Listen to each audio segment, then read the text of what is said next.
नेहा के पास सिर्फ 2 चीजें बची थी, एक माँ और दूसरी उसकी उम्मीद। एक समय की बात है, एक छोटे से गांव में एक छोटी सी झोपड़ी थी जहां नेहा नाम की लड़की अपने बीमार माँ के साथ रहती थी। नेहा की माँ काफी दिनों से बीमार चल रही थी। अब तो नेहा के पास पैसे भी नहीं थे कि अपनी माँ का इलाज करवा सके। नेहा, अगर आज ही दवा नहीं मिली तो हालत बिगड़ सकती है। लेकिन डॉक्टर आंटी, मेरे पास तो पैसा नहीं है।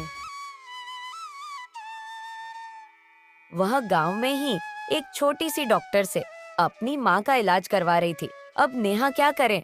उसके पास ना तो अच्छा घर था और ना कोई सामान, बस उसकी एक छोटी सी झोपड़ी थी।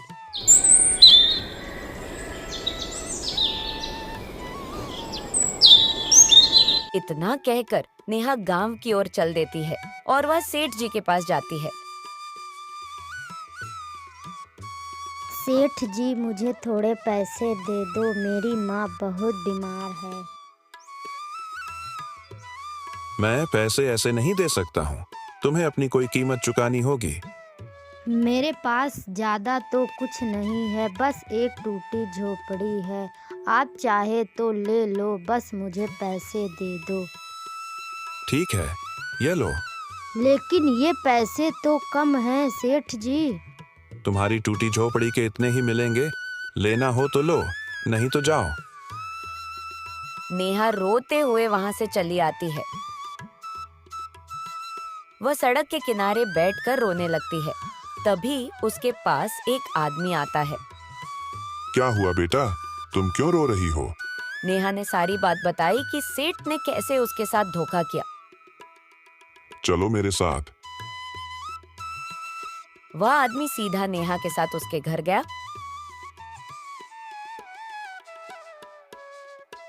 और उस आदमी ने नेहा की माँ का फ्री में इलाज किया और नेहा का घर भी सेठ के चंगुल से छुड़ाया। मैंने इलाज कर दिया है, तुम्हारी माँ कल सुबह तक ठीक हो जाएगी। कोई और मदद चाहिए होगी तो बताना, मैं यही हूँ, कुछ दिन गांव में ही। अगली सुबह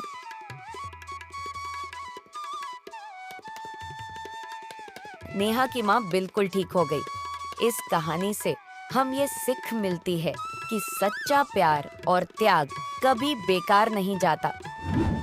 क्या आप भी अपनी माँ के लिए आदमी के लिए सब कुछ छोड़ कमेंट में जरूर बताएं।